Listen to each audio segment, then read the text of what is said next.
பசுமாட்டின் மேன்மை. நம் அன்றாட வாழ்வில் பசுவின் பொருள்களை பல முறைகளில் நாம் சாதாரணமாகவும் மிகவும் முக்கியமானதாகவும் உபயோகப்படுத்தி வருகிறோம். காலையில் வீட்டு வாசலின் முன் மாட்டுச்சாணம் கலந்த நீரை தெளித்து கோலம் போட்டு நாளை வரவேற்கிறோம். அடுத்து காஃபி, பால், டீ என்று அருந்தி நாளை தொடங்குகின்றோம். குழந்தைகளுக்கு தாய்ப்பாலை அடுத்து மாட்டுப்பாலை தேர்ந்தெடுத்து தருகிறோம்.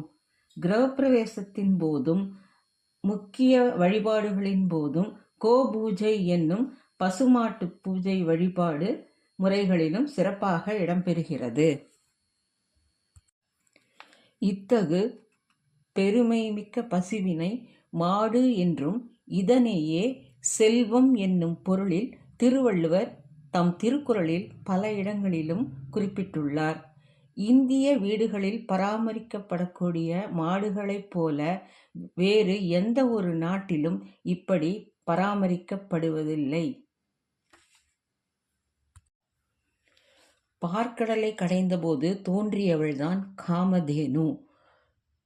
காமதேனு சந்ததி வாழும் லோகம் கோலோகம். கிருஷ்ண பரமாத்மா ராதையோடும் பசுமாடுகளோடும் ஆனந்தமாக நடனம் புரியும் இடம் கோலோகம். பூலோகத்தில் இருப்பவை காமதேனுவின் சந்ததிகள்.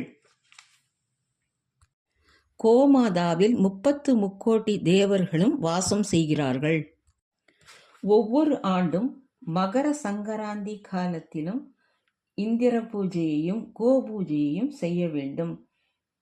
தினசரி செய்தாலும் மகா புண்ணியமாகும். கிருஹப்பிரவேசம், கும்பாபிஷேகம், சம்ரோக்ஷணம் காலங்களிலும் கோபூஜை செய்வதும், சில புராதன கோவில்களில் தினசரி கோபூஜை நடத்திய பிறகே கோவில் நடை திறக்கப்படுவதும் வழக்கமாக இருக்கிறது. அந்த அளவிற்கு பெருமை மிக்கது கோபூஜை ஆகும்.